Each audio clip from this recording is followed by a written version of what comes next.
شاہ صاحب رحمۃ اللہ علیہ نے اب اس کے بعد جب یہ بات ہو گئی کہ کچھ چیزوں کے اس بات کے لیے کچھ چیزوں کی نفی کرنی پڑتی ہے اور کچھ چیزوں کی نفی کے لیے کچھ چیزوں کا اثبات کرنا پڑتا ہے،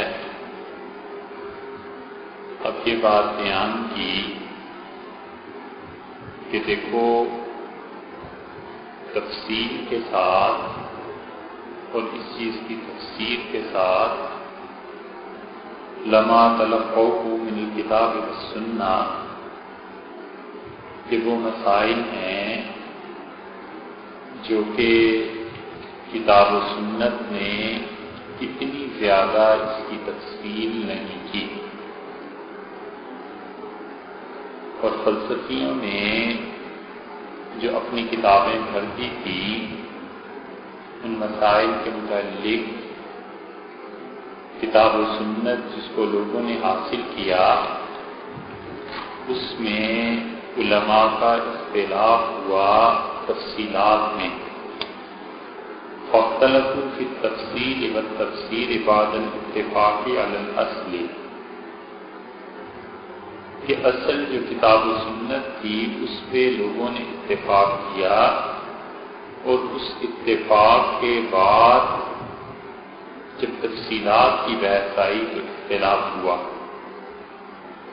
كما اتفقوا على اثبات صفتي السمع والبصر، جیسے کہ لوگوں نے اتفاق کیا اس بات پہ کہ اللہ تعالیٰ کے لیے سمع اور بصر یہ دونوں صفات ثابت ہیں، ثم اختلفوا، اب جب اس کی تفصیل آئی کہ اللہ کی سمع اور بصر سننا اور دیکھنا کیا ہے تو امت میں اختلاف پیدا ہوا اس کی تشریحات میں، فقال قوم، اور ایک گروہ نے یہ کہا کہ ہما صفاتان راجعتان الی العلم بالمسموعات والمبصرات، کہ اللہ تعالیٰ کی دونوں صفات سننا بھی اور دیکھنا بھی اصل میں یہ علم کی طرف لوٹتی ہیں کہ تمام وہ چیزیں جو سنے جانے کے قابل ہیں اور تمام وہ چیزیں جو دیکھے جانے کے قابل ہیں وہ ہے یہ بات کہ اللہ کو یہ صفتیں حاصل ہیں۔ وقال آخرون، اور کچھ لوگ ایسے ہوئے جنہوں نے کہا کہ ہما صفتان علی ذاتہما، کہ یہ دو صفات ایسی ہیں جو الگ الگ ہیں۔ تو پہلی بات تو یہ ہوئی کہ سمع اور بصر كما اتفقوا، اور دوسری بات یہ ہے کہ علی ان اللہ تعالی، کہ اللہ تعالی حی ہمیشہ ہمیشہ کے لیے زندہ ہے، علیم علم والا ہے، مرید ارادہ کرنے والا ہے، قدیر قدرت والا ہے، متکلم کلام کرنے والا ہے۔ اب اس حد تک تو سب کا اتفاق رہا، ثم اختلفوا، پھر اختلاف شروع ہوا، فقال قوم، تو ایک گروہ نے یہ کہا کہ انما المقصود اثبات غایات هذه المعانی من الآثار والافعال، کہ اللہ کی ان ساری صفات کو ماننے کا اصل مقصد کیا ہے؟ وہ یہی ہے کہ جو کچھ اللہ کی ان صفات کے بعد اس کے آثار پیدا ہوتے ہیں انہیں مانے، اور جو افعال ہیں انہیں مانے۔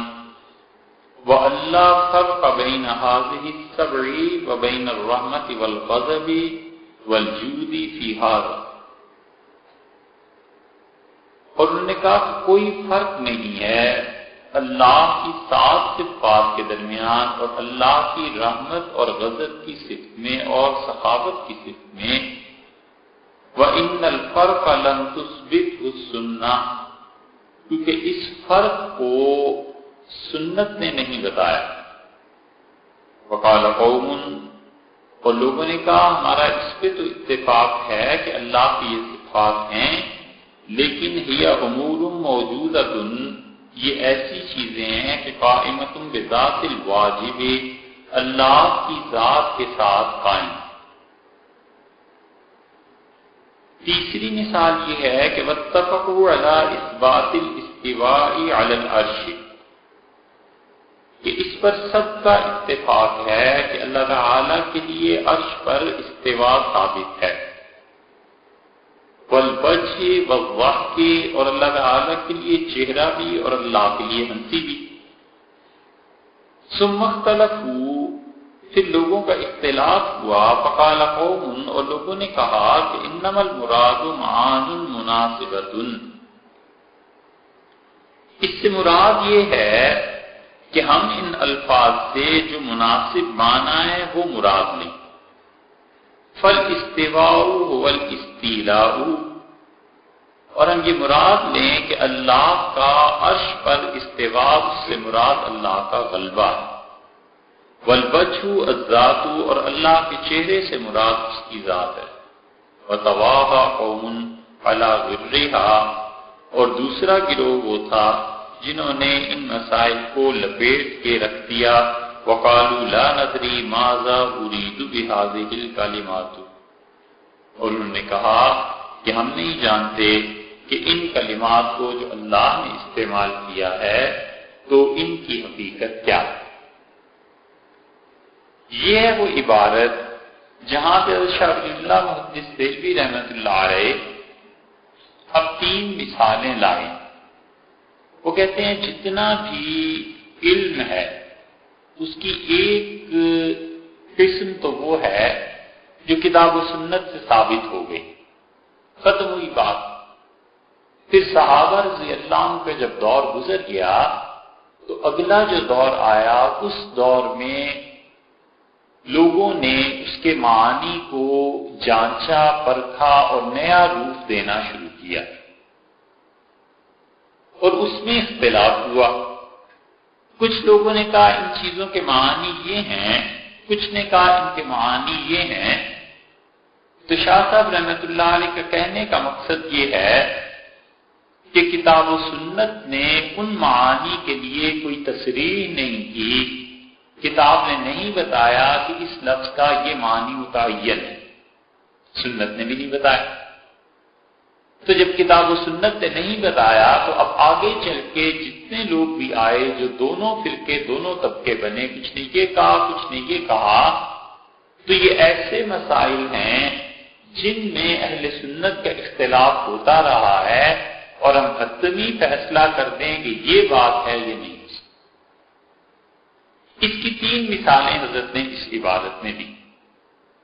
انہوں نے کہا دیکھو، اچھا حضرت رحمۃ اللہ علیہ کی عبارت سے پہلے اس کا جو ہسٹوریکل بیک گراؤنڈ ہے، تاریخی تفصیل جو اس کے پیچھے ہے، اس کی حقیقت یہ ہے کہ اللہ تعالی نے کتاب و سنت کے علم کو اور خلافت کو جمع کر دیا۔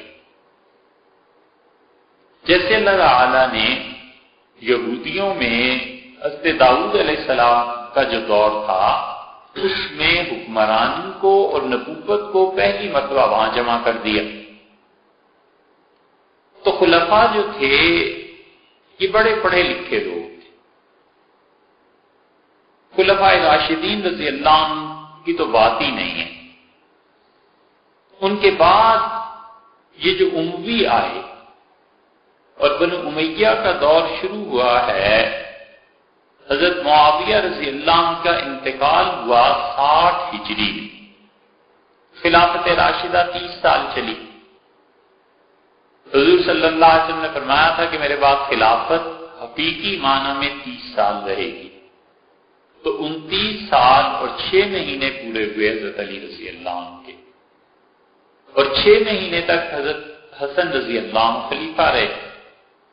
حسن رضی اللہ عنہ نے جب دیکھا کہ اب یہ میرے والد کے دوست اور معاویہ رضی اللہ عنہ کی فوج اور جو فوج میرے نیچے کام کر رہی ہے، یہ سب آپس میں ٹکرائیں گے، تو انہوں نے بڑی حکمت عملی سے کام لیا اور جب فوجیں بالکل آمنے سامنے تھیں اور قریب تھا کہ ایک اور شدید خونریز جنگ ہوتی، وہ حضرت معاویہ رضی اللہ عنہ کے پاس چلے گئے اور انہوں نے کہا کہ حضرت یہ میری شرائط ہیں اور آپ انہیں مانیں تو ہم یہ جنگ نہ کریں۔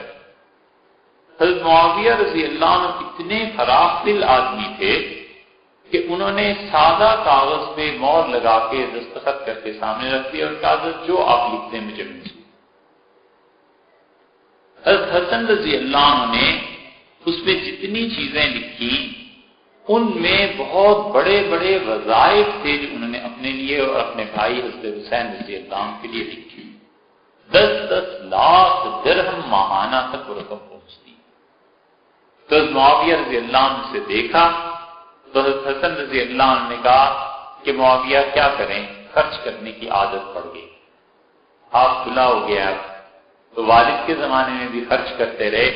حضرت معاویہ رضی اللہ عنہ نے بغیر کسی تردد کے دستخط کر دیے اور ان سارے اہل بیت کرام رضی اللہ عنہ کو مدینہ منورہ میں، کوفہ میں، جہاں جہاں جو خاندان تھا ان کے وظائف پہنچتے رہے۔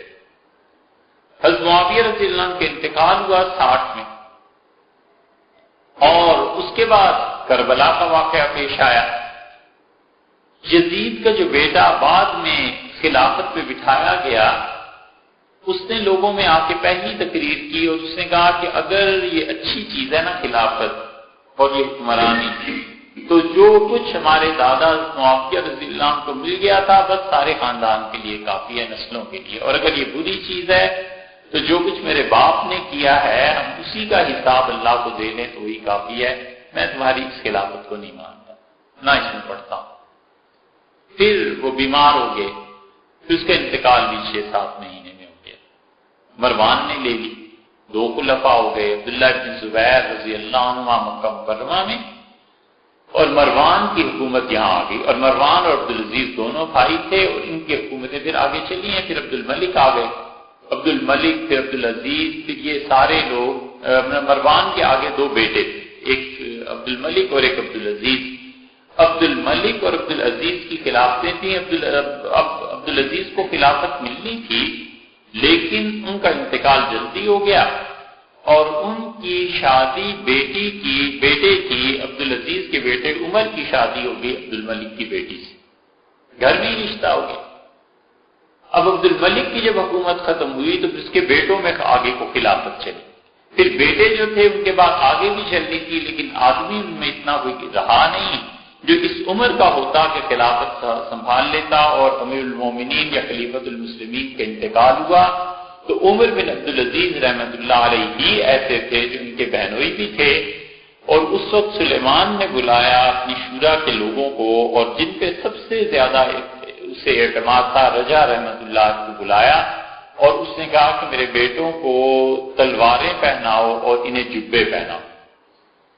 تو جبے پہنائے گئے اور غالباً 11 اس کے بیٹے تھے۔ تو جب حاضر کیے گئے تو دیکھ کے رو پڑا اور کہنے لگا کہ افسوس میرے بیٹوں، تم میں سے ایک کی بھی عمر اتنی نہیں کہ میں اسے خلافت دے دوں، میں کروں اب کیا؟ تو وہ جبے ان کے پاؤں کے نیچے آ رہے تھے، بڑے جبے پہنانے سے، تلواریں دینے سے کوئی قد تھوڑا ہی بڑھ جاتا ہے۔ تو رجا رحمت اللہ علیہ سے اس نے کہا کہ آپ مجھے مشورہ دیں حکومت، ان کا عمر کو دے دو، ہماری بہنوئی بھی ہیں، تعلق بھی ہے۔ تو اس نے کہا عمر بن عبدالعزیز کو دے دوں، خلافت اس کے خاندان میں چل پڑے گی۔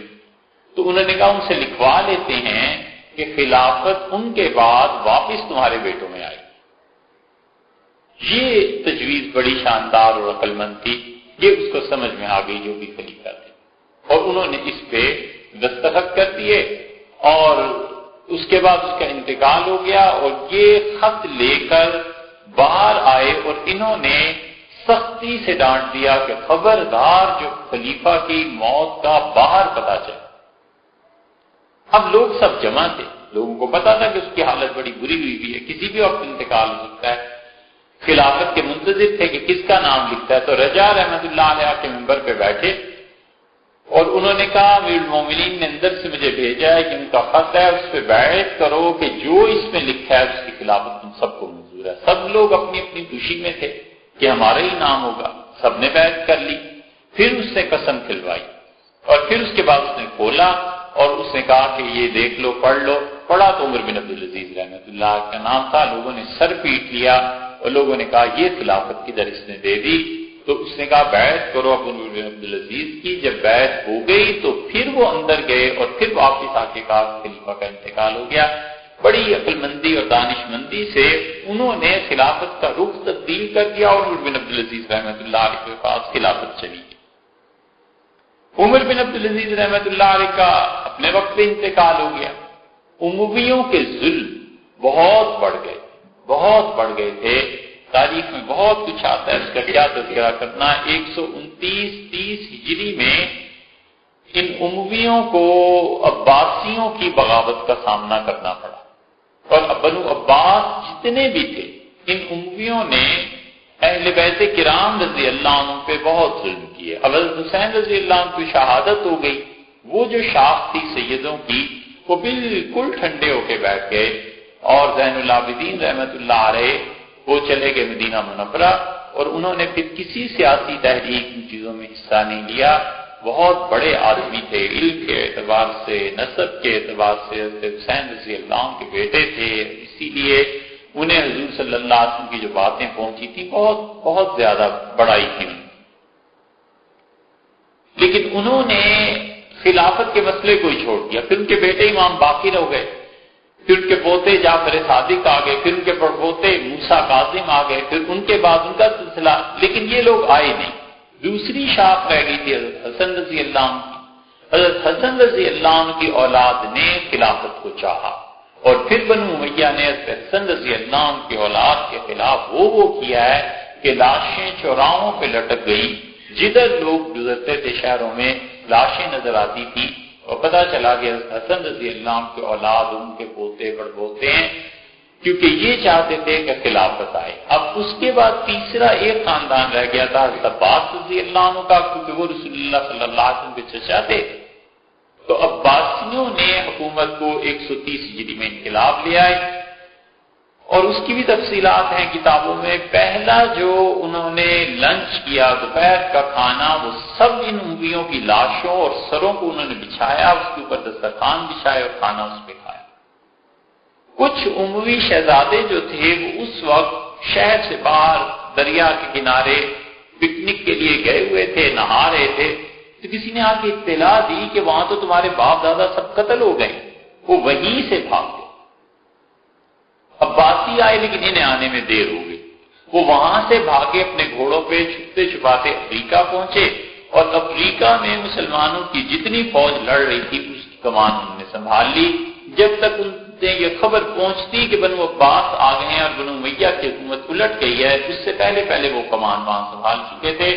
اور اس زمانے میں فرانس اور اس کے قریب کے علاقے فتح ہوئے، اسپین فتح ہوا، یہ سب کچھ تو پہلی اموی سلطنت کی بنیاد انہوں نے رکھی۔ انہیں ضد تھی بنو عباس سے، کیونکہ بنو عباس کے ہاتھ ان کے والدین، ان کے بابا و اجداد کے خون سے رنگے ہوئے تھے، تو انہیں ضد اور چڑ اس بات کی تھی۔ نتیجہ یہ نکلا کہ بنو امیہ کی دوسری حکومت ایک ختم ہوئی تو ادھر قائم ہو گئی، یہاں سے خلافت منقسم ہو گئی، اور ایک وقت میں دو خلفاء ہونے لگے۔ ایک خلیفہ ادھر بغداد میں اور دوسرا خلیفہ جو تھا وہ اسپین میں ہونے لگا، اور اسپین کے جو اموی تھے بہت پڑھے لکھے تھے۔ یہ جتنے بھی شہزادے تھے، ظلم کے باوجود ان کے والدین نے حکومت سنبھالنے کے لیے، اپنی جان نشینی کے لیے انہیں باقاعدہ تیار کرایا۔ ان کے لیے باقاعدہ اساتذہ آتے تھے، پڑھاتے تھے، ایسے ہی نہیں تھا۔ حکم جو ان میں اسپین کا حکمران تھا، امیر المومنین کا لقب اس نے اختیار کیا، یہ لوگ تھے، اس کی 3 لاکھ کے قریب کتابیں ہیں جس میں اس کے دستخط موجود، اور اس سے لکھا ہے ہر کتاب پہ، یہ میں نے پڑھی ہے، اس میں یہ غلطی ہے، اچھائی، کئی جگہ اس کے نوٹس مل جاتے ہیں۔ اسی طرح جو اس کے آگے پیچھے اوپر نیچے لوگ سب پڑھے لکھے تھے۔ ادھر بنو عباس آ گئے۔ بنو عباس میں یہ جو تھا ہارون رشید بڑا پڑھا لکھا تھا۔ ہارون رشید نے یہ چاہا کہ اپنے بیٹے مامون کو پڑھائے، تو اس نے اس کی تعلیم کے لیے جو بندوبست کیا تو اپنے زمانے کے عربی کے لینگویج کے جو ماہر اساتذہ تھے ان کو محل میں بلا لیا اور رکھ لیا، اور انہوں نے کہا کہ میرے بیٹوں کو آپ تعلیم دی. انہوں نے اس کے بیٹوں کو تعلیم دی، امین کو بھی مامون کو بھی، اور اتنا اپنی تربیت کے معاملے میں وہ سخت تھا کہ مامون ایک دن کسی بات پہ ہنس پڑا، بچہ تھا. تو انہوں نے امام کسائی رحمۃ اللہ کو بلایا اور کہا حضرت میں نے آپ کو بلایا تھا اس کی تربیت کے لیے، میں اپنے لوگوں سے بات کر رہا ہوں اور میرا بیٹا کھڑا ہو کے ہنس رہا ہے، آپ نے اسے یہ تمیز نہیں سکھائی کس موقع پہ ہنسنا ہے اور کس موقع پہ چپ رہ کے کسی بڑے کی بات سننی. تو انہیں بڑی اس سے پریشانی ہوئی، اتنے سخت تھے یہ لوگ تربیت میں. تو مامون الرشید کو اس نے پڑھانے کے لیے بھیجا مدینہ منورہ امام مالک رحمۃ اللہ کے پاس، کا علم حدیث کا وہاں سے جا کے حاصل کرو. امام مالک رحمۃ اللہ سے پڑھا، جب پڑھ کے فارغ ہوا تو اس نے اسے کوفہ بھیجا اور کہا امام محمد اور ابو یوسف رحمۃ اللہ علیہ وغیرہ ان سے علم حاصل کرو، فقہ کا اور ان چیزوں کا. اس نے یہ علم بھی حاصل کیے. اس وقت مسلمانوں میں جو تعلیم تھی وہ آج کل کی زبان میں اگر کہیں تو قانون کی زیادہ ہوتی تھی، کیونکہ قانون نافذ کرنا ہوتا تھا، حکمران وقت کو فیصلے دیکھنے ہوتے تھے، قاضی ہوتے تھے، عدل ہوتا تھا. اور عدل کی اہمیت رسول اللہ صلی اللہ علیہ وسلم نے بٹھا دی تھی لوگوں کے ذہن میں کہ حکومتیں عدل سے چلتی ہیں، ظلم سے نہیں چلتی. شاہ ولی اللہ رحمۃ اللہ علیہ نے ایک جگہ لکھا ہے کہ میری ملاقات ہوئی حضور اکرم صلی اللہ علیہ وسلم کی روح سے، تو میں نے نبی کریم صلی اللہ علیہ وسلم سے پوچھا کہ ابو بکر اور عمر رضی اللہ عنہ کی خلافتیں یہ زیادہ صحیح رہی بنسبت بعد کی دو خلافتوں کے، تو یہ کس وجہ سے اور ان کی افضلیت کیوں ہے؟ تو رسول اللہ صلی اللہ علیہ وسلم نے فرمایا اس لیے کہ انہوں نے لوگوں میں عدل قائم کیا، انصاف قائم. شاہ صاحب رحمۃ اللہ کہتے ہیں میں نے پھر پوچھا رسول اللہ صلی اللہ علیہ وسلم سے کہ ان کی افضلیت کیا باقی دونوں سے زیادہ ہے؟ تو فرمایا ہاں، اس لیے کہ انہوں نے اپنی عوام کو انصاف فراہم کیا. انصاف کی اتنی زیادہ تاکید رہی ہے. تو یہ خلفاء ان کے بیٹے قانون کو پڑھتے تھے کیونکہ انہیں پتا تھا کل کو کوئی بھی مسئلہ آ سکتا ہے تو ہمارے ہاں پیش آئے گا. پھر صرف نحو زبان تعلیم اس کی بھی ہوتی تھی، اس کے ساتھ ساتھ انہیں ریاضی کی تعلیم دیتے تھے کہ وراثت کے مسائل ہیں یہ کیسے حل کرنے ہیں، اور پھر اس کے ساتھ وہ اس کی بھی تعلیم دیتے تھے کہ زمین کی پیمائش کیسے ہونی ہے، مساحت کیسے. حکمران فتح کرتے، فوج فتح کرتی چلی جا رہی تھی اور یہ طے کرنا ضروری تھا کہ کتنی زمین کس کے لیے ہے، کس کو ملے گی، حکومت کی کتنا حصہ ہے، عوام کا کتنا حصہ ہے، فوج کا کتنا حصہ ہے، یہ سارے علوم دے دیتے. اس مامون الرشید کے پڑھنے کی جب باری آئی ہے تو ایک چیز کا مزید اضافہ ہو گیا اور وہ تھا فلسفہ. مامون نے حدیث میں اور فقہ میں کمال حاصل کیا، بہت علم تھا اس کے پاس. ایسا علم تھا کہ اپنے دربار میں بڑے بڑے محدثین اور فقہاء کے سامنے جب بات کرتا تھا تو لوگ بول نہیں سکتے تھے.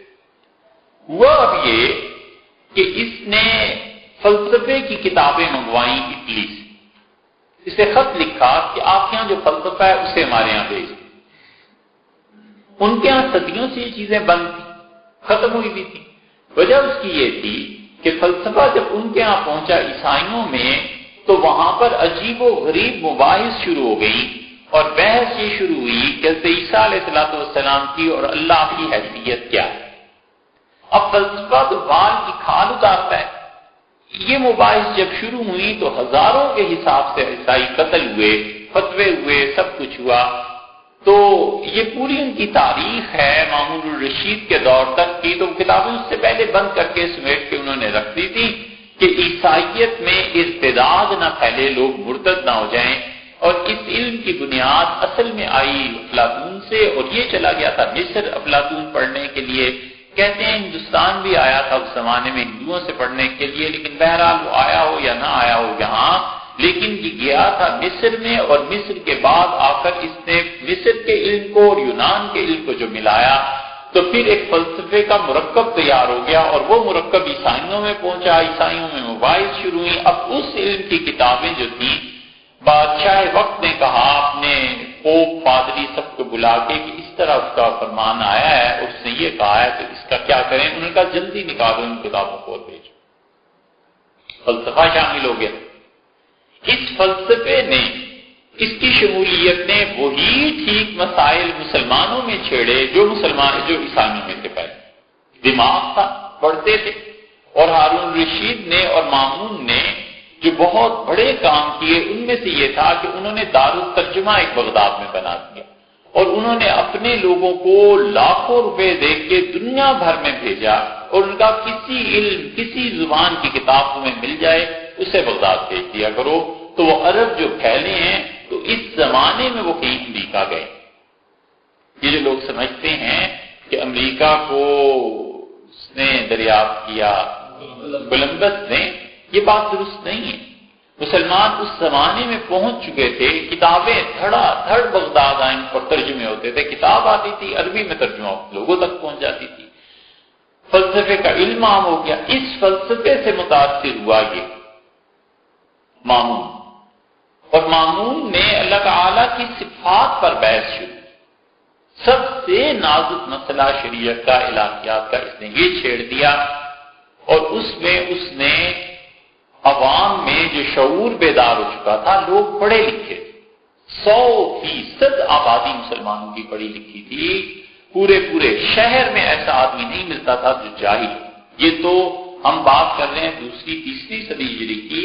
6 صدی ہجری میں بھی یہ حال تھا، 5ویں میں یہ حال تھا کہ یہ حاکم جیسا محدث کہتا ہے کہ میں ایک شہر نیشا پور میں گیا، نیشا پور اب ایران میں.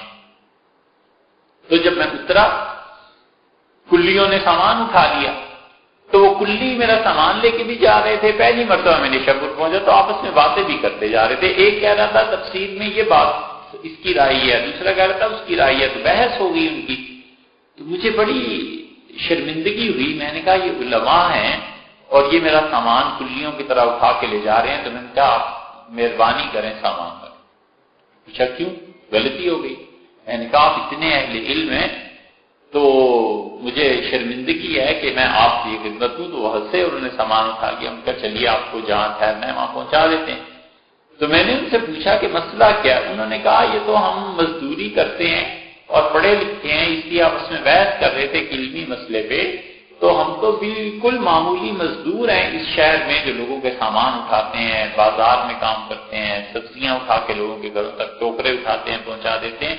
میں نے کہا تمہارے شہر میں اہل علم؟ انہوں نے کہا اہل علم تو یہ آپ فلاں جگہ جب جائیں گے تو آپ کو پتا چلے گا کہ ہمارے یہاں علماء کا معیار کتنا اونچا ہے تعلیم کا. ہم تو کبھی جاتے ہیں چھٹی کر کے تو ہم بیٹھ نہیں سکتے ان کی مجلس میں، کیونکہ وہ جو باتیں کرتے ہیں وہ ہماری سطح سے بھی کہیں بلند ہوتی. تو جب 100% معاشرہ پڑھا لکھا ہوگا تو ظاہر ہے کہ علمی مباحث تو اٹھے گی.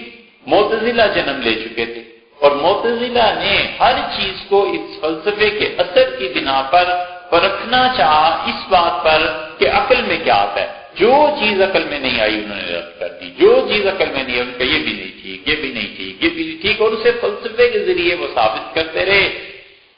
مصیبت یہ کہ مامون الرشید معتزلی ہو اور اس نے حکم دیا کہ اللہ تعالی کی صفات میں اللہ کے کلام کی جو صفت ہے اس کے متعلق لوگوں کا امتحان لو کہ اللہ کے کلام کو وہ کیا سمجھتے ہیں، اللہ کی صفات کو کیا سمجھتے ہیں. صفات باری تعالی کے متعلق معتزلہ کا عقیدہ یہ تھا کہ وہ کہتے تھے اللہ کی ساری صفات ہم کہتے ہیں، باقی علیحدہ کوئی صفات نہیں، اللہ کی ساری صفتیں اس میں خود ہیں، اس کا علیحدہ سے کوئی تصور ہی. اور اللہ کی جتنی صفات ہیں یہ سب کی سب ختم ہونے والی. اللہ کی صفت کلام ہے کہ اللہ تعالیٰ نے گفتگو کی. تو اللہ کا گفتگو کرنا کیا الفاظ تھے؟ نہیں تھے. یہ اب فلسفی کی سوچ ہے نا. اچھا اللہ کے الفاظ تھے تو وہ الفاظ کہاں گئے؟ اگر اللہ نے کچھ الفاظ کہے تھے تو منہ کیسا تھا، زبان کیسی تھی؟ یہ سارے فلسفے کی مباحث اس طرح جب چلی تو معتزلہ کو کہنا پڑا کہ اللہ کا کلام تباہ ہونے والی چیز ہے. کیا تم اگر اللہ کے کلام کو بھی مانو گے کہ یہ ہمیشہ ہے اور ہمیشہ رہے گا تو تم ایک نہیں 2 خداؤں کے قائل ہو جاؤ. 3 خدا مانو گے، بلکہ 4 خدا مانو گے. کتنے خدا تم مانو گے؟ تو اس عقیدے کو انہوں نے کفر قرار دے کے مامون الرشید نے کہا کہ جتنے بھی لوگ مل جائیں اس عقیدے کے متعلق انہیں جانچو اور جو اس عقیدے کا اقرار کرتا ہے کہ اللہ کی کلام کرنے کی صفت وہ ہمیشہ سے ہے اور ہمیشہ رہے گی، اس آدمی کو پکڑ کے جیل میں ڈالو۔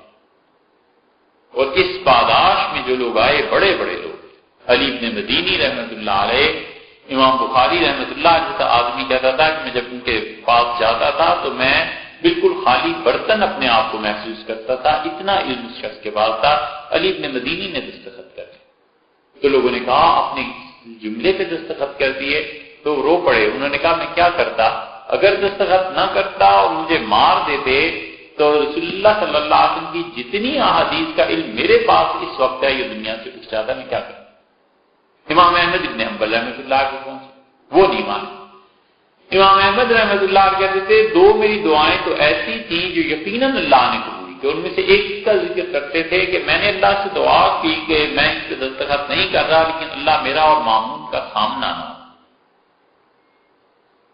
اور وہ کہتے تھے کہ مجھے مامون الرشید کے علم سے حیا آتی تھی، اتنا یہ پڑھا لکھا تھا۔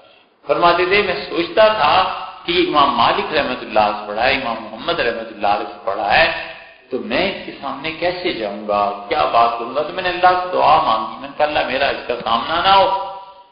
مامون الرشید کا اچانک انتقال ہو گیا اور اس کے بعد ہوا جو کچھ ہوا، لیکن فلسفے نے اس طرح سے اسلامی معاشرے میں اپنی جڑیں پکڑ لی اور ہوتے ہوتے علم کلام کی مباحث سب شروع ہوئی، اور وہ دنگا اور فساد ہوا، وہ دنگل مچا کہ اگلی 5-6 صدیوں تک فلاسفہ کی، صوفیہ کی، حکماء کی، متکلمین کی جتنے تھے اس مباحث میں کتابیں لکھی گئی، کیا کچھ لکھا گیا۔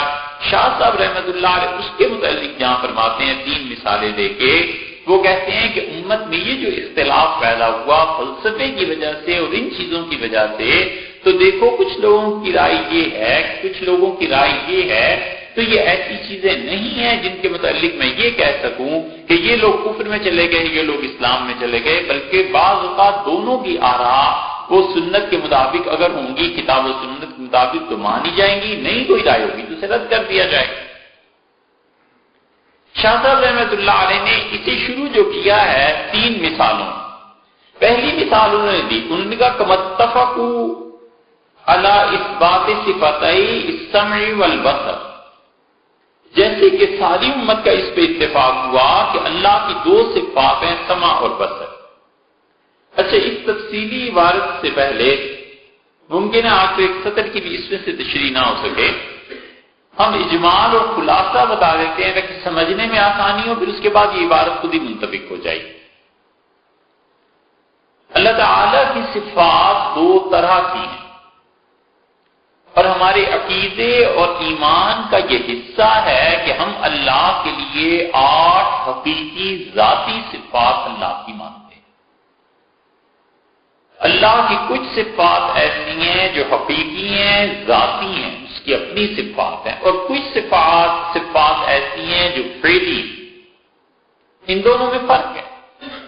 اللہ تعالیٰ کی تمام وہ صفات جن کا تعلق اس کی ذات سے ہے، اس کی تعداد 8 ہے، انہیں صفات ذاتیہ بھی کہتے ہیں، انہیں صفات حقیقیہ بھی کہتے ہیں، انہیں صفات ثمانیہ بھی کہتے ہیں۔ مختلف جگہوں پہ یہ آپ کو لفظ مل جائیں گے، مگر مقصد ان کا ایک ہی ہے، اور وہ یہ ہیں کہ علم، حیات، قدرت، سمع، بصر، کلام، ارادہ اور تکوین اللہ کی 8 ایسی صفات ہیں جن پر ہر ایک آدمی کا ایمان لانا ضروری۔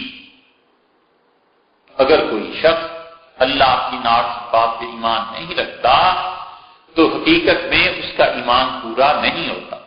اللہ کی 8 صفات اس کی ذاتی، باقی ساری صفات اس کی فعلی، علم، ارادہ، قدرت، سمع، بصر، کلام، تکوین، حیات، یہ 8 صفات ہوتی۔ اللہ کی ذاتی صفات میں اور اللہ تعالی کی فعلی صفات میں یہ فرق ہے کہ ذاتی صفات کی ضد نہیں قائم ہو سکتی اور فعلی صفات کی ضد قائم ہو جاتی۔ مثلا اللہ کی ذاتی صفات میں حیات ہے، زندگی، اس کے بالکل برعکس آپ دیکھیں تو وہ موت ہے، اللہ کے لیے موت نہیں۔ علم ہے، علم کے مقابلے میں جہالت ہے، اللہ کے لیے جہالت نہیں ہے. سمع سننا ہے، اللہ کے لیے سننا ہے، بہراپن اللہ کے لیے نہیں. دیکھنا ہے، بصر دیکھنا اللہ کے لیے دیکھنا ہے، اندھاپن نہیں ہے. ارادہ ہے، ارادے کے مقابلے میں بے حسی ہے. ارادہ ہے اللہ کے لیے اور اللہ کے ہاں بے حسی نہیں ہے. تو جتنی بھی 8 صفات ہیں، علم، حیات، قدرت، سمع، بصر، کلام، ارادہ، تکوین، ان 8 کو ماننا ضروری ہے کہ اللہ کی 8 ذاتی صفات ہیں اور اس کی ضد قائم نہیں ہو سکتی.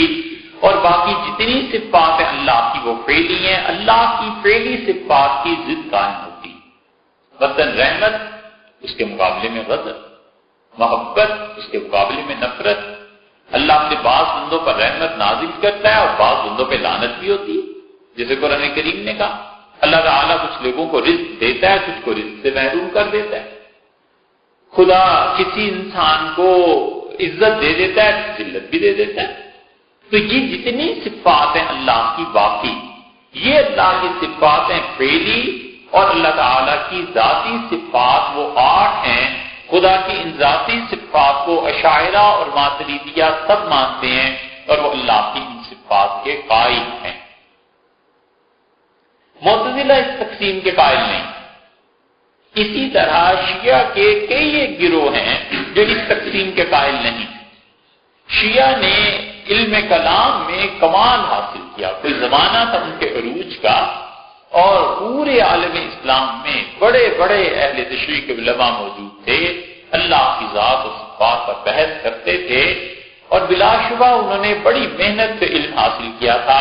اب کہیں کوئی خال ہو تو ہو، وگرنہ کم سے کم ہمارا ملک تو اس سے خالی ہے کہ اللہ تعالیٰ کی صفات پہ حقیقت میں کوئی بحث کر سکے. تو یہ اللہ تعالیٰ کی صفات کا مسئلہ جب زیر بحث آیا تو اہل سنت والجماعت نے کہا کہ یہ چیزیں. معتزلہ نے اللہ کی صفات کو ماننے سے اب صراحتاً تو انکار نہیں کیا. کیسے کرتے؟ اللہ تعالیٰ نے فرمایا کہ اللہ ارادہ کرتا ہے کسی چیز کا تو اسے کہتا ہے کہ کن ہو جا فیکون، وہ ہو جاتی ہے. تو اللہ تعالیٰ یحکم ما یرید، اللہ جس چیز کا ارادہ کر لے اس کا حکم دیتا ہے. اب معتزلہ یہ کہہ دیتے کہ ارادہ ہی خدا نہیں کرتا تو کفر ہو جاتا. انہوں نے اس طرح انکار نہیں کیا. تھے بہت دانا، بہت عقل مند، بہت جینیس جو ہوتے ہیں قوم کے، وہ ذہن کے تھے معتزلہ کے.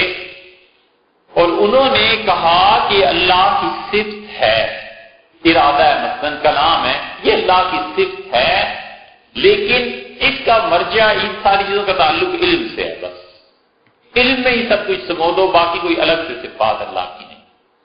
اہل سنت والجماعت نے کہا، امام احمد بن حنبل رحمۃ اللہ نے خاص طور پہ کہ اللہ کی یہ صفات ہیں اور جس طرح کتاب و سنت میں آئی ہیں اسی طرح ماننا ہے. چند ایک آدمی اگر نہ ہوتے تو لاکھوں نہیں کروڑوں آدمی کفر میں چلے جائیں. اسی لیے لکھنے والوں نے لکھا ہے اور صحیح لکھا ہے کہ نصر اللہ هذه الامہ، اللہ نے اس امت کی مدد کی، اللہ نے اس امت کی دستگیری فرمائی. اس دن جب مرتد ہو گئے تھے عرب کے لوگ اور بکر رضی اللہ عنہ اٹھ کھڑے ہوئے، اور اس دن جس دن معتزلہ چھا گئے تھے پورے عالم اسلام پہ اور امام احمد بن حنبل رحمۃ اللہ علیہ نہیں مانا. امام احمد بن حنبل رحمۃ اللہ کی قربانی تھی، اس نے اللہ کی صفات کے مسئلے کو ایک طرح سے حل کر دیا ان کی قربانیوں نے. اور امام احمد بن حنبل رحمۃ اللہ علیہ کہتے تھے بس وہ چیز کہو جو کتاب و سنت میں آ گئی ہے، اس فلسفے میں میں بحث نہیں کرتا. اور ان کے مقابلے میں فلسفی تھے سارے، وہ بال کی کھال اتارنے پہ تلے ہوئے تھے. تو ہوا یہ کہ ایک تو مسئلہ یہ ہو گیا، اس دور میں معتزلہ کے مقابلے میں 2 شخصیات اور پیدا ہوئی. ایک تھے امام ابو الحسن اشعری رحمۃ اللہ، اور ابو الحسن اشعری رحمۃ اللہ علیہ معتزلی، اور ابو علی جبائی کے یہ سوتیلے بیٹے اور شاگرد تھے. اور ابو علی جبائی ایسا معتزلی تھا، اتنی عقل کی باتیں کرتا تھا، اتنے عقلی دلائل تھے کہ بڑے بڑے لوگ گھبراتے تھے اس سے بات کرنے. تو ابو علی جبائی نے تیار کیا اس کو اشعری، ابو الحسن اشعری رحمۃ اللہ علیہ.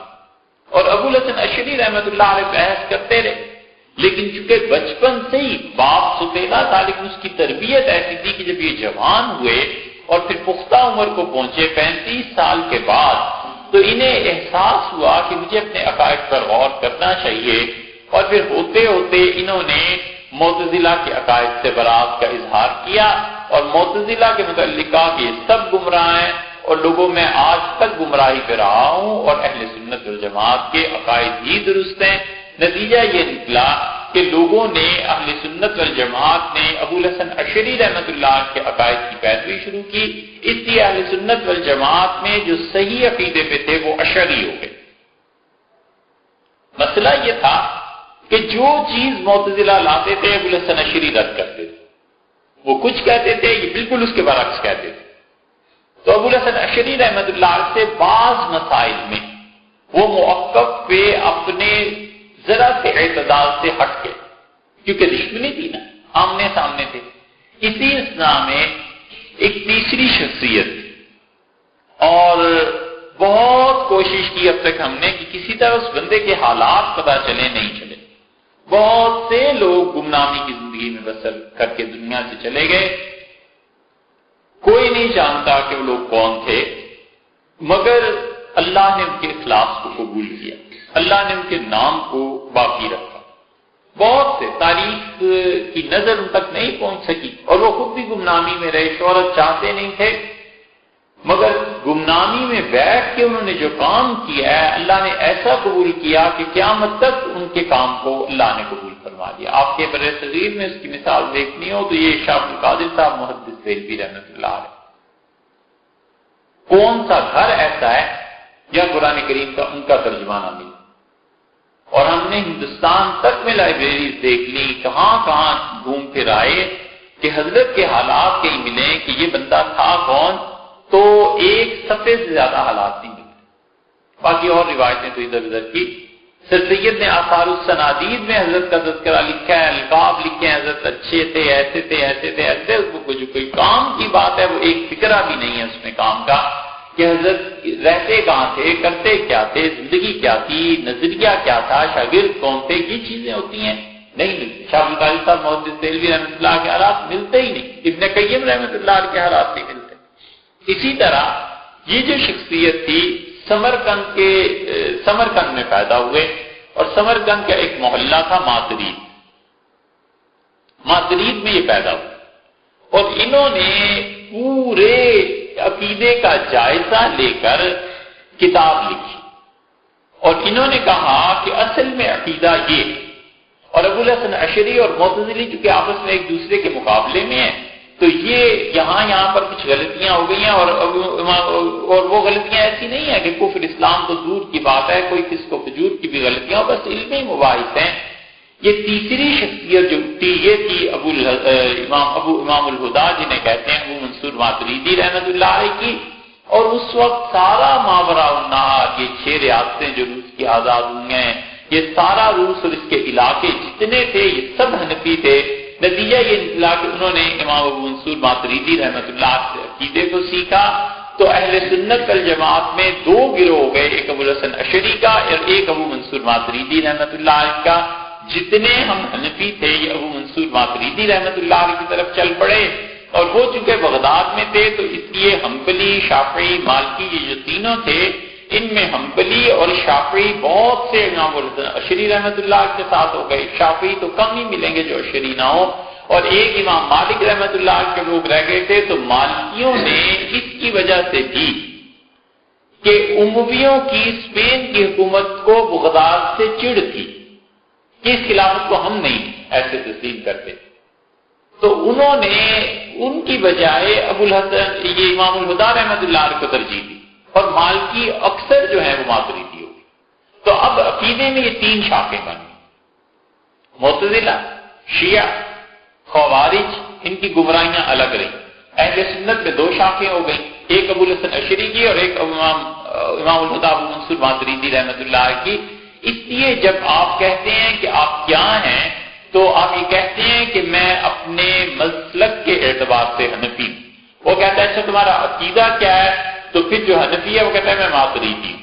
ماتریدی کا مطلب یہ ہے کہ میں اس شخص کے عقیدے پر یقین رکھتا ہوں۔ امام الہدا جو ماترید محلے میں پیدا ہوئے تھے سمرقند میں، کچھ پتہ نہیں ہے اس آدمی کا، چار سطریں اگر لکھنا چاہیں تو کوئی نہیں ملتا کہ انہوں نے کتنا بڑا کام کیا، لیکن منصور ماتریدی رحمۃ اللہ نے یہ کام کیا۔ اب اس کے بعد حنبلیوں نے جتنی قربانی دی، امام احمد ابن حنبل رحمۃ اللہ علیہ نے، اس پہ آیا پھر زوال، اور زوال اس طرح آیا کہ ان حنبلیوں میں ایسے بدبخت پیدا ہوئے جب یہ بحث شروع ہوئی کہ اللہ کی حقیقی صفات کیا ہیں اور اللہ کی ذاتی اور حقیقی اور فعلی صفات کیا ہیں، تو انہوں نے کہا جی علم، حیات، قدرت وغیرہ وغیرہ۔ دوسری طرف فعلی صفات آ گئی۔ تیسری بحث چھڑی کہ اللہ نے جو قرآن کریم میں یہ کہا ہے کہ اس کی پنڈلی، اور اللہ نے قرآن کریم میں یہ جو کہا ہے کہ آدم علیہ السلام کو میں نے اپنے ہاتھوں سے پیدا کیا، یہ چیزیں کیا؟ تو معتزلہ تو ان چیزوں کو کسی اور نظر سے دیکھتے تھے، حنبلیوں میں ایسے بدبخت پیدا ہو گئے جنہوں نے کہا کہ یہ سارے الفاظ اللہ کے اپنے حقیقی معنی میں رہا ہے۔ اللہ کا بھی ایک چہرہ ہے، اللہ کے بھی ہاتھ ہیں، اللہ تعالیٰ کی بھی پنڈلی ہے، اور اللہ کا بھی سینہ ہے، اور اللہ کے بھی بازو ہیں، اور یہ ساری خرافات کو لکھتے چلے گئے۔ لیکن اس کی شدید طور پر دوسرے حنبلی جو تھے انہوں نے تردید کی، یہ ایسی چیز ہے جو اب صدیوں کے بعد دوبارہ زندہ ہوئی۔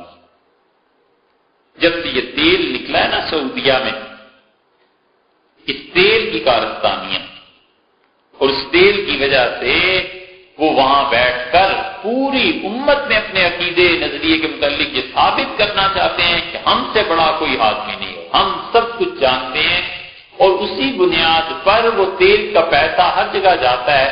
ایسے مدارس کھل رہے ہیں، ایسے لوگ پیدا ہو رہے ہیں جو اس قسم کے مباحث کو چھیڑتے ہیں، اور سعودیہ کے علماء وہ سب کے سب اس میں آ جاتے ہیں، اور وہ کہتے ہیں اسی لیے ان میں ایسے لوگ بھی ہیں کہ جن کے متعلق کیا آدمی کہے، مگر وہ کہتے ہیں کہ اچھا یہ اشعری ہے، یہ کافر ہے، اچھا تم ماتریدی ہو، تم کافر۔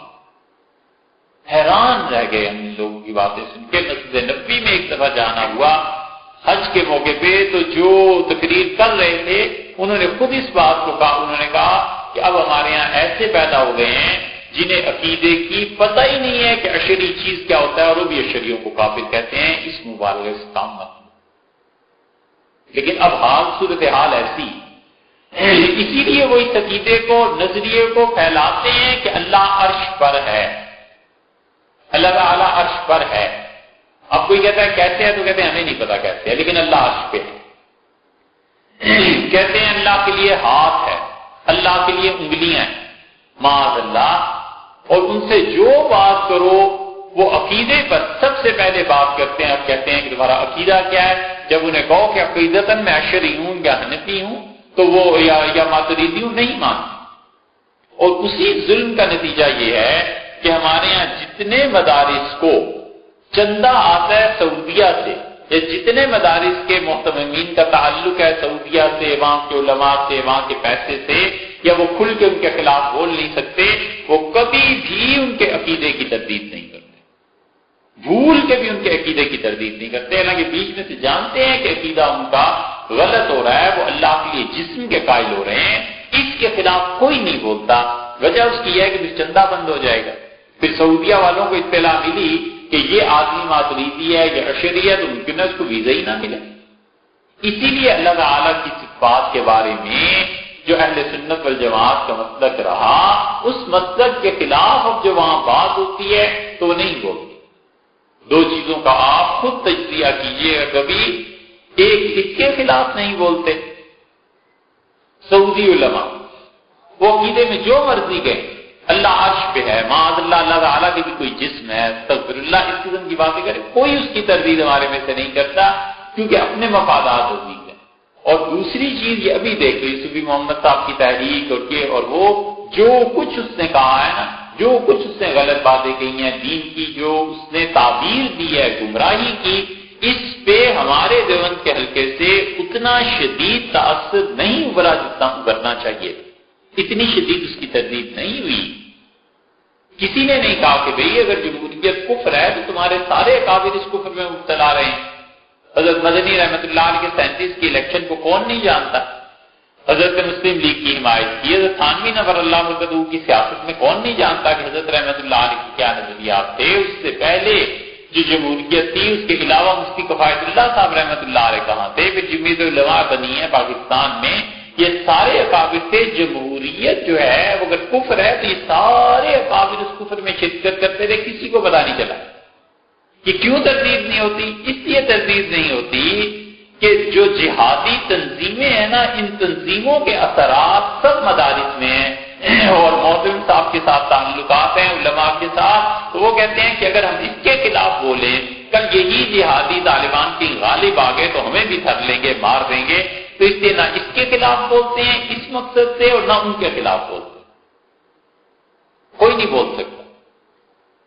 وجہ یہی ہے کہ پیسہ, چندہ, شخصیات کہ فلانس کے ساتھ ہے, فلانس کے ساتھ ہے, یہ چیزیں. تو یہ سعودیوں نے اب یہ تجدید تحریک کو پھر شروع کر رکھا ہے اور اس کا سب سے زیادہ نشانہ ہمارے ہاں جو علماء بن رہے ہیں وہ اہل حدیث حضرات. اس لیے ان کے یہاں چلے جاؤ, وہ عقیدے کی بحث چھیڑیں گے. وہ پوچھیں گے تمہارا کیا عقیدہ ہے اللہ کے متعلق؟ اللہ عرش پہ ہے. اچھا اللہ ہر جگہ ہے؟ معاذ اللہ, استغفر اللہ. اللہ تعالیٰ تم جانتے ہو ہر جگہ ہے, تو کیا اللہ واش روم میں بھی؟ یہ جو پین ہے میں اسے یوں بند کر رہا ہوں, تو یہ جو پین جو اندر خلا ہے کیا خدا اس میں بھی ہے؟ یہ اس قسم کی چیزیں, یہ سعودیہ کا تیل اور پیسہ وہ پوری دنیا میں اس چیز کو پروموٹ کر رہا ہے کہ تم اس نظریے کو, اس فکر کو پھیلاؤ. اور اس کے مقابلے میں چونکہ ماتریدی اور اشاعرہ اشعری حضرات کم ہیں اور پیسے والے بھی نہیں ہیں, اسباب بھی نہیں ہیں, اس لیے ان کی کوئی سنتا نہیں. ان حنبلیوں کو عقیدے میں اتنی گمراہی ہوئی کہ دیکھو ان پہ وہ وقت گزرا ہے جب ابن جوزی رحمت اللہ علیہ حنبلی تھے, بڑے سخت حنبلی تھے پکے. انہوں نے ایک کتاب لکھی ہے دفع شبہۃ التشبیہ, اور ابن جوزی رحمت اللہ علیہ کا انتقال ہوا ہے 597 ہجری میں. تو 6ویں صدی گویا پوری ہو گئی.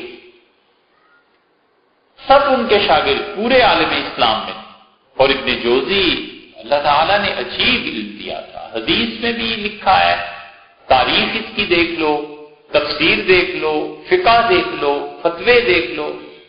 اور جب وہ واز کرتے تھے, لوگوں کو اللہ کی طرف دعوت دیتے تھے, تو ابن جوزی رحمت اللہ کے ہاتھ پہ توبہ کرنے والوں کی تعداد 1,00,000 سے بھی زیادہ. اتنا اثر تھا ان کی زبان میں. ابن جوزی رحمت اللہ نے آخر تنگ آ کے ان حنبلیوں سے کتاب لکھی. اور کتاب کیوں لکھی اس کی عبارت آپ کے سامنے پڑھتا ہوں, آپ کو خود پتا چل جائے گا کہ وہ کیا کہتے ہیں. کتاب کہتے ہیں کہ رأیت من اصحابنا من تکلم فی الاصول بما لا یصلح, اور ہمارے حنبلیوں میں سے کچھ لوگ ایسے ہیں جنہوں نے اللہ تعالیٰ کی ذات و صفات کے جو اصول ہیں ان پر ایسا کلام کیا جو مناسب نہیں ہے. وانتدب للتصنیف 3, اور ان میں سے 3 ایسے تھے جنہوں نے کتابیں بھی لکھی. ابو عبداللہ بن حامد, ایک ابو عبداللہ حامد تھا, وصاحبہ القاضی ابو یعلا, اور دوسرا تھا اس کا دوست قاضی ابو یعلا. یہ قاضی ابو یعلا 2 ہیں. یہ جو قاضی ابو یعلا ہے جس کا رد کر رہے ہیں یہ اور ہے, اور مسند ابی یعلا جو حدیث کی بڑی مشہور کتاب ہے وہ شخصیت اور کہتے ہیں. دوسرا اس کا دوست ابو یعلا تھا, اور تیسرا ابن الزاغونی. فصنفوا کتبا, ان تینوں نے ایسی کتابیں لکھی شانوا بہل مذہب, جس سے حنبلی مذہب, حنبلی مسلک کو سخت نقصان پہنچا اور وہ گر گئے. ورأیتہم قد نزلوا الی مرتبۃ العوام, اور میں نے دیکھا کہ انہوں نے اللہ تعالیٰ کی صفات کے بارے میں ایسی چیزیں لکھی ہیں کہ عام عوام کے درجے تک پہنچ گئے. فحملوا الصفات علی مقتضى الحس, انہوں نے اللہ کی صفات کو محسوس چیزوں کی طرح کر دیا. معاذ اللہ تعالیٰ کو مثلا غصہ آیا تو انہوں نے کہا خدا کے چہرہ بھی سرخ ہو جاتا ہے. جو چیزیں احساس سے محسوس ہو سکتی ہیں خدا کو بھی اس درجے پر لے آئے. یہ تینوں ایسے لوگ نکلے. فَسَمِعُوا أَنَّ اللَّهَ سُبْحَانَهُ وَتَعَالَى خَلَقَ آدَمَ علیہ الصلوۃ والسلام, جب انہوں نے سنا اس حدیث کو کہ رسول اللہ صلی اللہ علیہ وسلم فرمایا کہ اللہ تعالیٰ نے آدم علیہ السلام کو پیدا کیا علی صورت ہی، اللہ نے اپنی شکل پر پیدا کیا، اپنی صورت پہ، فَأَثْبَتُوا لَهُ صُورَةً، تو انہوں نے اللہ کے لیے بھی ایک شکل بنا لی، انہوں نے کہا اللہ کی بھی کوئی شکل ہے، وَوَجْهًا، اور اللہ کا بھی ایک چہرہ ہے، زَائِدًا عَلَى الذَّاتِ، جو اللہ کی ذات کے علاوہ۔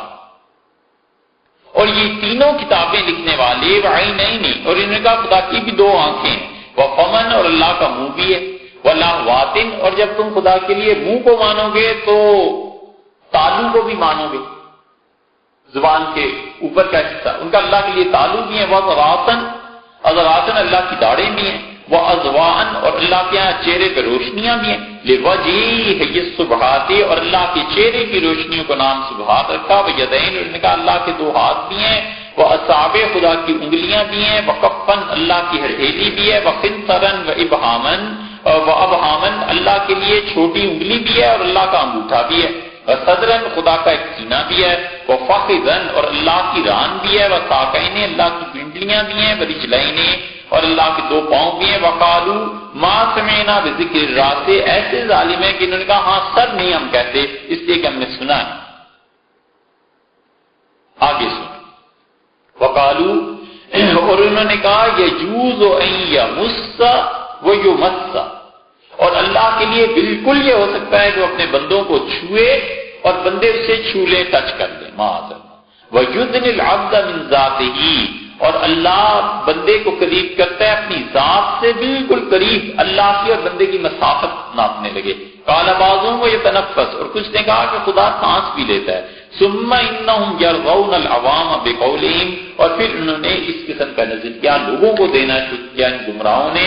پھر اس کے بعد آگے ایک جگہ چل کے لکھتے ہیں وَقَدْ تَبِعَهُمْ خَلْقٌ مِّنَ الْعَوَامِ، لوگوں کی اکثریت ایسی ہو گئی ہمارے ملکوں میں جنہوں نے اس کے عقیدے کو مان لیا۔ وَقَدْ نَصَحْتُ التَّابِعَ وَالْمَتْبُوعَ، تو جو ان کے قائدین ہیں ان کو اور جو پیچھے چلنے والی عوام ہے میں سب کو کہتا ہوں، فَقُلْتُ لَهُمْ، میں ان سب سے کہا یا اصحابنا انتم اصحاب نقل واتباع، میرے دوستو تم سب کے سب امت میں نقل اور اتباع کے لیے مشہور ہو، یعنی جو حدیث آ گئی صحیح نقل ہو کر پہنچ گئی اسے ماننا اور اس کی پیروی کرنی ہے، اپنی رائے کو دخل نہیں دینا۔ امت میں ہمارا وصف یہ رہا، وَإِمَامُكُمُ الْأَكْبَرُ، اور جس امام کی تم پیروی کرتے ہو، احمد بن حنبل رحمہ اللہ تعالی، امام احمد بن حنبل رحمۃ اللہ علیہ، یقول وهو تحت السیاط، کوڑوں کی بارش میں انہوں نے یہ کہا کہ کیف اقول ما لم یقل، معتزلہ میں کیسے اس عقیدے کا اقرار کروں جو جس عقیدے کو حضور صلی اللہ علیہ وسلم نہیں سکھا کر گئے۔ تمہارے امام اتنے شدید تھے اپنے عقیدے میں، اور فَإِيَّاكُمْ مَن تَبْتَدِعُوا فِي مَذْهَبِهِ، تم کچھ تو سوچو، بچو اس سے کہ حنبلی مسلک میں تم بدعات کو پیدا کرو ما لیس منہ، اور یہ ایسی بدعتیں ہیں جن کو امام احمد بن حنبل رحمۃ اللہ نہیں کہا۔ ثم قلتم، پھر تم نے یہ کہا کہ احادیث کے معاملے میں کہ تحمل علی ظاہریہ، حدیث میں جو کچھ آ گیا ہے اللہ کے متعلق ان کو مان جاؤ بس۔ فظاہر القدم الجاریہ، حدیث میں مطلب یہ ہے کہ اللہ کا پاؤں ہے، تو پاؤں تو ایک عضو ہے نا جسم کا، تو تم نے کہا اللہ کے لیے عضو ثابت کرو معاذ اللہ۔ تو یہ جو تمہاری گمراہی ہے کہ جو لفظ آ گیا ہے اس کو انسانوں کے ساتھ تشبیہ دے کے ماننا، فَإِنَّهُ لَمَا قِيلَ فِي عِيسَىٰ علیہ السلام، یہ ایسی گمراہی ہے جو عیسائیوں میں آئی تھی جب انہوں نے عیسیٰ علیہ السلام کے متعلق بحث کی کہ اعتقدت النصارى لعنهم اللہ تعالی، اللہ کی لعنت ہو ان عیسائیوں پہ کہ انہوں نے ان کے سامنے جب عیسیٰ علیہ السلام کا مسئلہ آیا تو انہوں نے اتنی بڑی بات کہہ دی، خدا کی لعنت ہو اس پہ، کہ انہوں نے کہا کہ صفۃ ہی روح، اللہ کی جو روح تھی وہ لجت بھی مریم، وہ اللہ سے نکل کے مریم میں داخل ہو گئی معاذ اللہ۔ انہوں نے کہا کہ یہ وہ کرتوت ہیں جو تم اب کر رہے ہو، اور پھر اس کے بعد آخر پر چک کے لکھتے ہیں ابن جوزی کہ فلا تدخلوا فی مذہب هذا الرجل الصالح السلفی ما لیس منہ، اسی لیے اب کوئی آدمی حنبلی مسلک کو قبول کرنے کے لیے تیار نہیں ہے۔ فَلَقَدْ قَسِيتُمْ هَذَا الْمَذْهَبَ شَيْئًا قَبِيحًا، اور تم نے اتنا اس کو گرا دیا ہے، حنبلی مسلک کو اتنا نقصان پہنچایا ہے، حَتَّى صَارَ لَا يُقَالُ عَنْ حَنبَلِيٍّ إِلَّا مُجَسِّمٌ، یہاں تک کہ لوگ کہتے ہیں جو حنبلی ہے وہ ضرور اللہ کے لیے جسم کا بھی قائل ہوگا، جو حنبلی ہے وہ مجسم بھی ہوگا، تجسیم بھی مانتا ہو. تم نے اتنا اس مذہب کو ہو رہا ہے.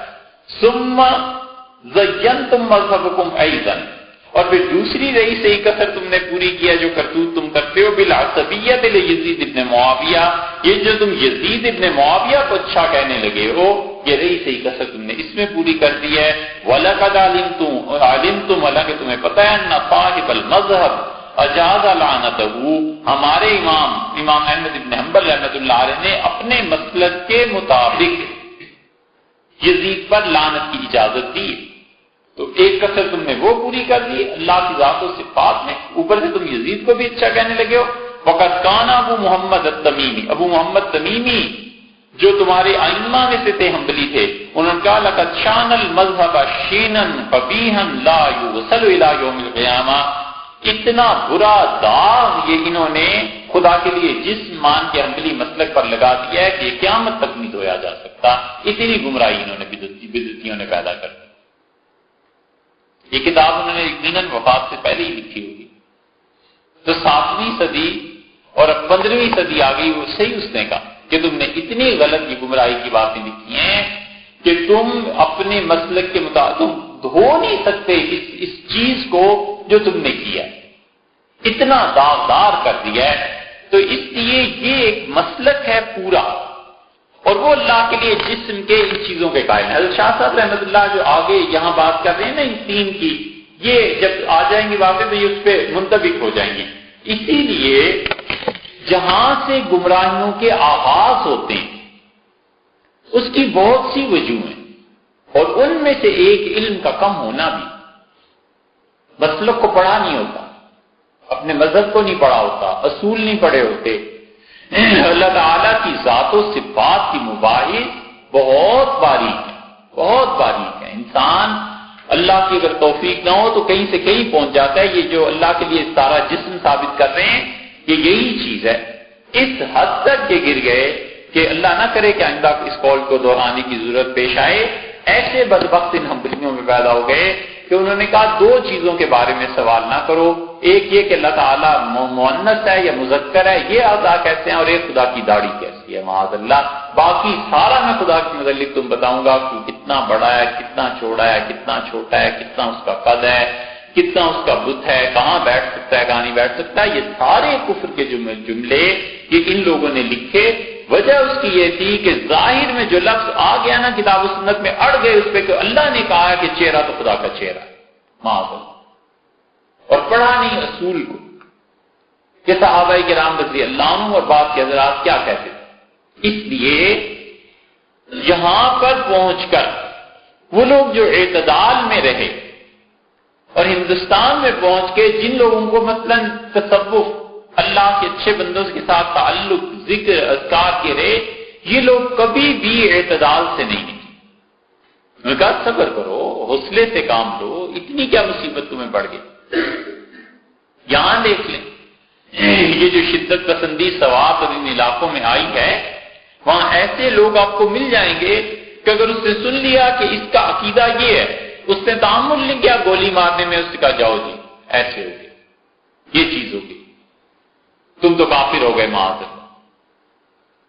وہ جو صبر اور تحمل ہوتا تھا اپنے مخالفین کو سننے کا، ان کے دلائل کو سننے کا، یہ کہنے کا کہ بھئی تمہارا ہمارا اختلاف اس موضوع پہ اتنا ہے اتنا نہیں ہے، یہ چیزیں نہیں رہی. حضرت شاہ ولی اللہ رحمۃ اللہ علیہ نے جو کچھ لکھا ہے اس کی تطبیق اس سے احساس کر دیں گے. اس کی ایک مثال دیکھو، مزارات کو اڑا دیا. وہ کام کیے جو سن 33 میں عبدالعزیز نے کی.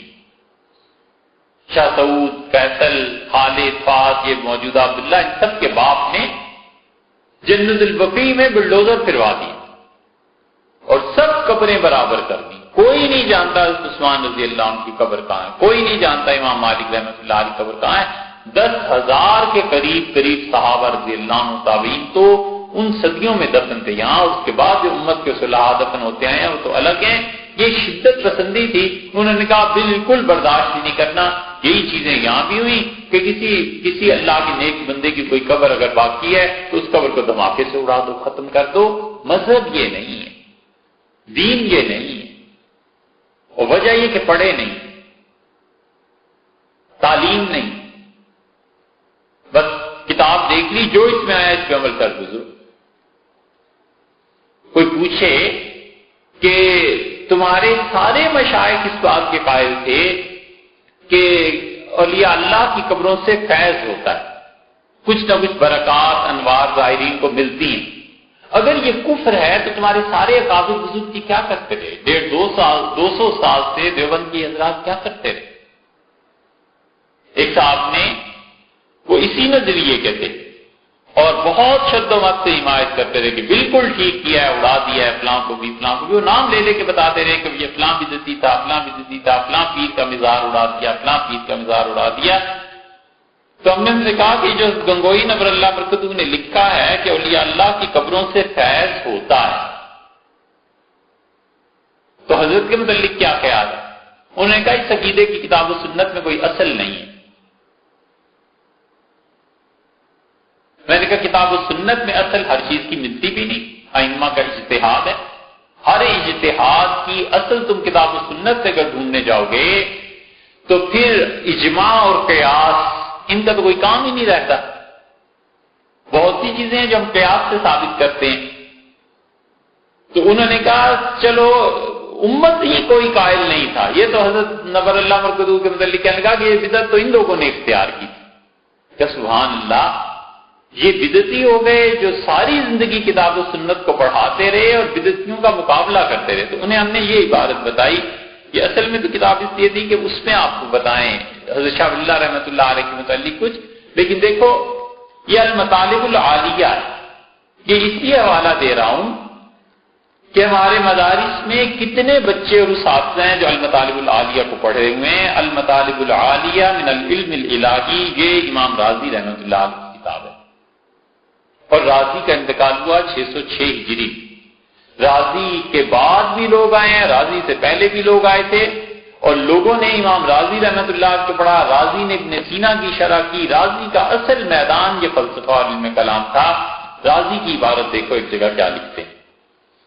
اسی لیے یہ جتنے بھی فلاسفہ اور متکلمین ہیں, خمینی تک اور موجودہ جو وہ ہیں ایران میں خامنائی, یہ سب ان لوگوں کے حوالے دیتے ہیں, پڑھتے ہیں, پڑھاتے ہیں. ہمارے یہاں مدارس میں یہ جو نہج چل پڑی نا کہ منطق اور فلسفہ زیادہ نہیں پڑھنا, اس نے سب سے بڑا نقصان ہمیں یہ دیا ہے کہ آپ اس بات کو اچھی طرح سوچئے گا. ہمارے کہے پہ نہ اعتبار کرو, لیکن اپنے طور پہ سوچنا کہ جن لوگوں نے منطق اور فلسفے کو نہیں پڑھا وہ اللہ تعالی کی صفات کی بحث اور علم کلام کی مباحث کو نہیں سمجھ سکے. یہ پٹھان جو اتنا پڑھتے ہیں نا فلسفے کی انتہائی کتابیں, اگر وہ نہ پڑھی ہوئی ہوں تو امام راضی کو کون سمجھ سکتا ہے؟ انہوں نے تقدیس الکلام لکھی, امام راضی نے اللہ کی صفات پہ. ابن تیمیہ رحمۃ اللہ اس کا رد لکھا, تقدیس الکلام صحیح نہیں ہے. یہ ساری کتابیں ابن تیمیہ کی, راضی کی, فارابی کی, بولی سینا کی, ہو ہی نہیں سکتا سمجھ میں کسی کی آئیں جب تک کہ فلسفہ اور منطق اعلیٰ درجے کا نہ پڑھا ہوا ہو. اور ہمارے یہاں آپ شاید سلم سے بھی کم پڑھانے لگے. یہی بات ہو گئی نا. دیکھو راضی کیا لکھتے ہیں. امام راضی رحمۃ اللہ علیہ کہتے ہیں فنقول ان الانسان اذا ذهب الى قبر انسان, ہم یہ کہتے ہیں کہ جب کوئی آدمی کسی آدمی کی قبر پر جاتا ہے, قوی النفس, آدمی وہ ہونا چاہیے جس کا نفس اندر سے مضبوط ہو, یعنی اس کے اندر روحانیت ہو, کبر, غرور, غیبت, حسد, ان چیزوں سے اپنے سینے کو پاک کر چکا ہو. کامل الجوہر, ایسا چمکدار ہیرے کی طرح آدمی ہو. شدید التاثیر, اور شدید اثر کو لینے والا اور اثر کو پھینکنے والا ہو. اثر کو قبول بھی کرتا ہو اور اثر کو لوگوں میں پھیلا بھی سکتا ہو. وہ وقفہ ہونا کا سعادن, اور وہ کسی قبر پر ایک لمحے کو جب رکتا ہے وَتَأَثَّرَتْ نَفْسُهُ مِنْ تِلْكَ التُّرْبَةِ، تو جو قبر کی جو مٹی ہے نا اس کے ساتھ اس کے نفس کا اثر قائم ہو جاتا ہے. وہ سمجھتا ہے یہ میرے شیخ کی قبر ہے، وہ سمجھتا ہے کہ اللہ کے کسی اچھے آدمی کی قبر ہے. تو اندر سے نفس میں جو عقیدت اور احترام اٹھتا ہے دل میں، وہ اس قبر کی مٹی کے ساتھ تعلق پیدا کرتا ہے. حصل لنفس هذا الزائر تعلق بتلك التربة، تو یہ جو اس مزار پر گیا تھا، قبر پر گیا تھا، اسے اس مرکز اس قبر کی مٹی کے ساتھ تعلق پیدا ہو جاتا ہے. وقد عرفت ان لنفس ذلك المیت تعلق بتلك التربة، اور یہ بات جانی ہوئی ہے کہ میت جو اندر دفن ہے قبر میں، اسے اس مٹی کے ساتھ یقیناً تعلق ہے. فَحِينَئِذٍ يَحْصِلُ لِنَفْسِ هَذَا الزَّائِرِ الْحَيِّ وَلِنَفْسِ ذَلِكَ الْإِنسَانِ الْمَيِّتِ مُلَاقَاتًا، تو پھر یہ جو آدمی گیا تھا قبر پہ اور وہ جو بزرگ اس میں دفن ہے، ان دونوں کے درمیان قبر کی مٹی مشترک ہو جاتی ہے. ان دونوں کے درمیان جو واسطہ بنتا ہے وہ مٹی بن جاتی ہے. پھر کہتے ہیں بسبب اجتماعہما علی تلک التربہ، اور اس مٹی پر چونکہ یہ دونوں جمع ہو گئے ہیں، فصارت ہاتان النفسان شبیہتان بمرآتین ثقیلتین، تو دیکھو یہ اس طرح ہو گیا کہ ایک آئینے کو دوسرے آئینے کے بالمقابل رکھ دو. وضعتا بحیث ینعکس الشعاع من کل واحدۃ منہما الی الاخری، تو ادھر کے آئینے کا عکس ادھر پڑے گا، ادھر کے آئینے کا عکس ادھر پڑے گا. فَكُلُّ مَا حَصَلَ فِي نَفْسِ هَذَا الزَّائِرِ الْحَيِّ مِنَ الْمَعَارِفِ الْبُرْهَانِيَّةِ، تو وہ جو آدمی قبر والا ہے، اگر اس کا نفس صاف تھا، اگر وہ آدمی واقعی اولیاء اللہ میں سے تھا، تو اس کے علوم اور معارف اور آخرت کے احوال اور اللہ کا قرب جو ہے اس کا اثر اس زندہ آدمی پہ آتا ہے. وَالْعُلُومِ الْكَسْبِيَّةِ وَالْأَخْلَاقِ الْفَاضِلَةِ مِنَ الْخُضُوعِ لِلَّهِ تَعَالَى، اللہ کے ساتھ تعلق، اللہ کے لیے خضوع و خشوع، والرضا بقضاء اللہ، اللہ کی تقدیر پر سر کو جھکا دینا، یہ سب چیزیں جو اس قبر والے کو حاصل ہے نا، اب یقینی طور پہ موت جو طاری ہو گئی تو یقیناً اسے اللہ کی تقدیر ان سب چیزوں پہ ایمان حاصل ہو گیا، وہ اس کے آئینے میں آتی ہیں اور اس کو وہ فیض پہنچتا ہے، اور وہ فیض اس پر تقدیر میں اللہ کے ایمان میں اور ان چیزوں میں اضافہ کرتا ہے. ینعکس منہ نور الی روح ذلک الانسان المیت، اور وہ جو میت ہے اس کی روح کے انوار اس کو نصیب ہوتے ہیں. وَكُلُّ مَا حَصَلَ فِي نَفْسِ ذَلِكَ الْإِنسَانِ مِنَ الْعُلُومِ الْمُشَرَّفَةِ وَالْآثَارِ الْقَوِيَّةِ الْكَامِلَةِ فَإِنَّهُ يَنْعَكِسُ مِنْهَا نُورٌ إِلَى رُوحِ هَذَا الزَّائِرِ الْحَيِّ، تو جتنے بھی آخرت کے انوار اور تجلیات اس دل پر پڑے ہوئے ہوتے ہیں وہ ادھر بھی کچھ نہ کچھ اپنا اثر ڈالتے ہیں. وَبِهَذَا الطَّرِيقِ، اور یہ ہے وہ طریقہ تُصِيرُ تِلْكَ الزِّيَارَةُ سَبَبًا لِحُصُولِ الْمَنْفَعَةِ الْكُبْرَى، جس کے ذریعے سے مردہ آدمی میت جو ہوتا ہے اس کے دل سے، اس کے فیوزات سے بہت بڑا فائدہ اٹھایا جا سکتا ہے. وَالْبَهْجَةِ الْعُظْمَى لِرُوحِ الزَّائِرِ، اور جو جاتا ہے آدمی اگر اسے یہ چیزیں پتہ ہوں تو وہ اس کے دل سے جو کچھ حاصل کرتا ہے وہ بہت بڑا باغ ہے. وَلِرُوحِ الْمَزُورِ، اور جو دیکھنے والے کی روح کو خوش کر دیتا ہے جو گیا. فَهَذَا هُوَ السَّبَبُ الْأَصْلِيُّ فِي شَرْعِيَّةِ الزِّيَارَةِ، یہ ہے اصل میں حکمت. اسی لیے شریعت نے کہا کہ تم مردوں کی قبروں پہ جایا کرو. وَلَا يَبْعُدُ أَن يَحْصِلَ فِيهَا أَسْرَارٌ أُخْرَى، اور کوئی بعید نہیں ہے کہ کسی آدمی کو اگر یہ چیز آتی ہو اور اسے حاصل ہو قبر سے فیض کا حاصل ہونا، تو کتنے یہ اسرار اس پہ کھلیں. ادق و اغمض مما ذکرنا ہو، جو کچھ ہم نے ابھی تمہیں بتایا ہے نا، اس سے بھی بلند تر باتیں ہیں اور اس سے بھی زیادہ باریک باتیں، اس سے بھی زیادہ علوم ہیں جو زندہ انسان کو قبر والے سے مل جاتے ہیں. یہ امام راضی رحمۃ اللہ علیہ المطالب العالیہ من العلم الالہی میں یہ اس کا 7واں حصہ ہے، اور اس 7ویں حصے کے جو سابق کے 162 نمبر صفحے پہ انہوں نے لکھا ہے یہ چیز ہے. اب جو کہتے ہیں نا کہ صوفی کیا کرتے ہیں، مزاروں پہ جا کے بیٹھ گئے، حضرت حج پہ جا رہے تھے پہلے اپنی شیخ کی قبر پہ چلے گئے، حضرت سفر سے آئے تھے پہلے اپنی شیخ کی قبر پہ چلے گئے. انہوں نے اس فلسفے کو، ان چیزوں کو پڑھا ہو تو پتا ہونا کہ کیا ہوتا ہے اور کیا نہیں ہوتا. اب اس نے بس ایک چیز دیکھ لی کہ حضور اقدس صلی اللہ علیہ وسلم نے فرمایا علی رضی اللہ عنہ سے کہ علی ساری قبروں کو برابر کر دو. تو انہوں نے کہا بلڈوزر پھر تو قبروں پہ پتہ ہی نہ چلے کون سی کس کی قبر ہے. ارے بھائی رسول اللہ صلی اللہ علیہ وسلم اس لیے فرمایا تھا کہ پرستش باقاعدہ شروع ہو گئی تھی, خدا کے ساتھ شرک شروع ہو گیا تھا, اس کو روکا تھا. اس کے لیے یہ تھوڑا ہی تھا کہ قبروں کے سرے سے نشان ہی نہ رہے. اگر نشان ہی نہیں رکھنا تھا رسول اللہ صلی اللہ علیہ وسلم نے تو کیوں انہوں نے اپنے بھائی عثمان ابن مظعون رضی اللہ عنہ کی دفن کیا اور چلے اور آپ نے فرمایا یہ پتھر میرے بھائی کی قبر پہ لگا دو, مجھے یاد رہے کہ بھائی کی قبر یہ. دونوں نے ایک ہی خاتون کا دودھ پیا تھا. رسول اللہ صلی اللہ علیہ وسلم نے قبر پہ پتھر لگانے کا حکم دیا تو کوئی وجہ تو تھی. یہ ہے اعتدال سے ہٹ جانا اور علم کا نہ ہونا. اس وجہ سے یہ شدت پیدا ہوتی ہے. اسی لیے ان حنبلیوں میں شدت پیدا ہوئی اور کفر تک معاذ اللہ وہ چیزیں پہنچ گئے. اس کی بحث انشاءاللہ کافی طویل ہے, آئندہ کریں.